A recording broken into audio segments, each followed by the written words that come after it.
Alright, well, I guess this is going to be a vulnerability video once again.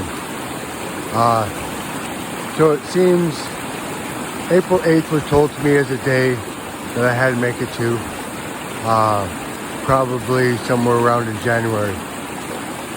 So, a lot of difficult days, and made it through each day, pushing forward, gaining goals, keep doing what I'm doing.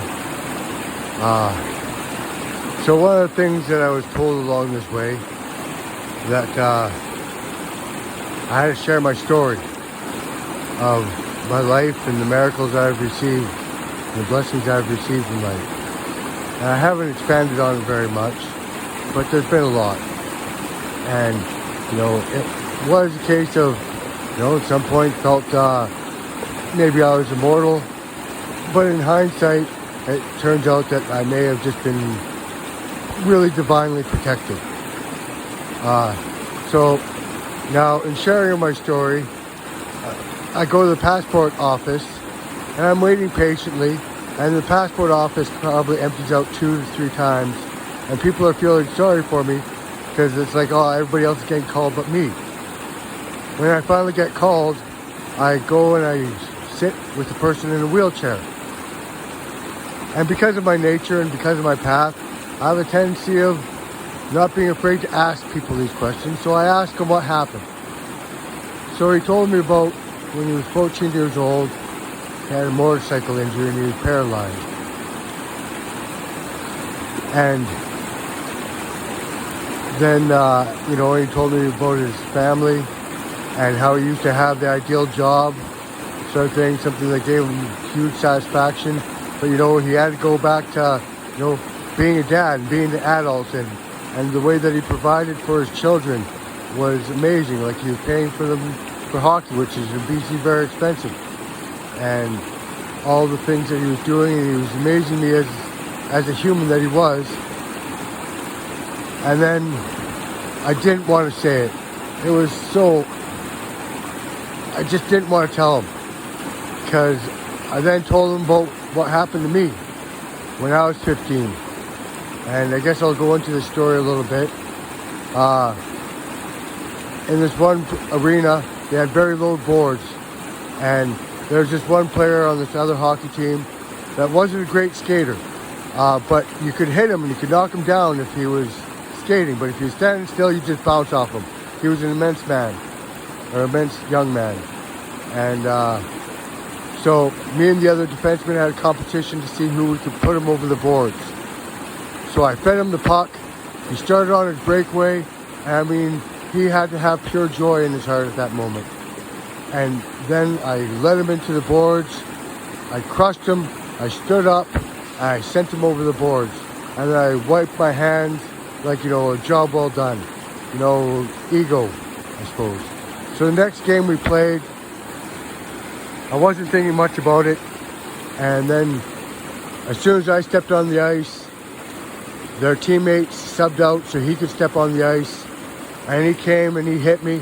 And he hit me from behind, probably about 10 feet away from the boards. I went into the boards head first. I broke my neck in a couple places. And then another player landed on my back and broke my back in 3 places. And I was paralyzed from the waist down. Pretty scary time. They were sizing me up for wheelchair sports and everything like that. But my dad didn't accept that. He took me to chiropractor, acupuncture, physiotherapist, everything he could think of. And finally, after about 2 weeks, the chiropractor all of a sudden crunch. He went and he crunched my back. And all of a sudden I could feel my legs. It's like, hey, everything's working. I can walk again. It was awesome. So I went home. I was all excited because we had a game that night. So I grabbed my gear and I started getting ready to head out for my game that night. And my mom completely lost her shit. Oh man, the stuff I put that poor woman through for traumas and injuries that I did to myself in my life. It was, I think that year I also broke a collarbone. I also had to go down for stitches in my hand. I got cut in 2 places, I think 11 stitches. To which, at that point, she finally had enough, and she said she wasn't going to drive me to the hospital. So I had to walk down, and I was like so sad. I broke it not because of the pain, but because I finally broke my mom. And then one of my neighbors, she felt sorry for me, and I had a huge crush on her back then. And she walked me down to the hospital, and I got my stitches.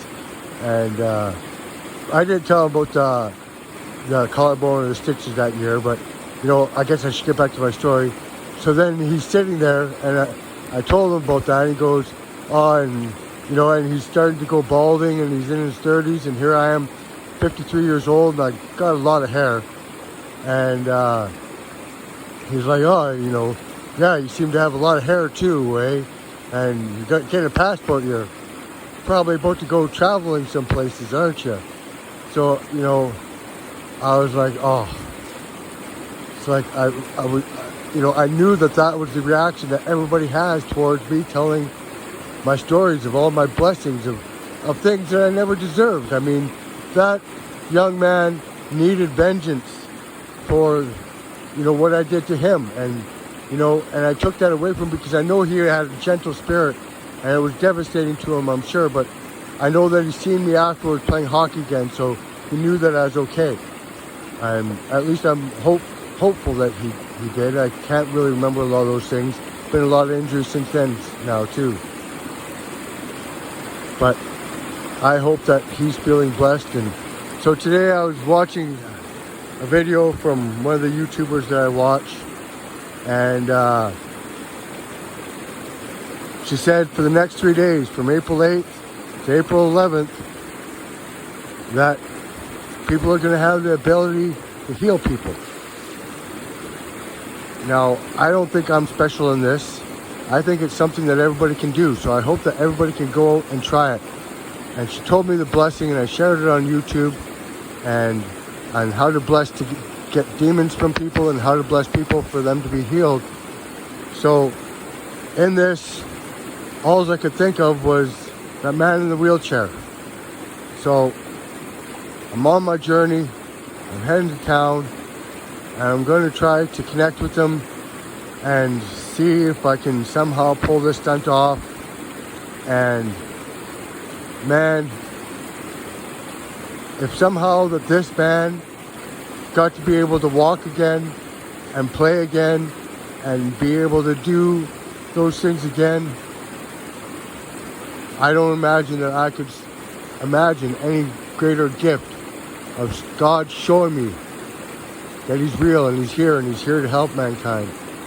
Because, wish me luck on this endeavor, I guess.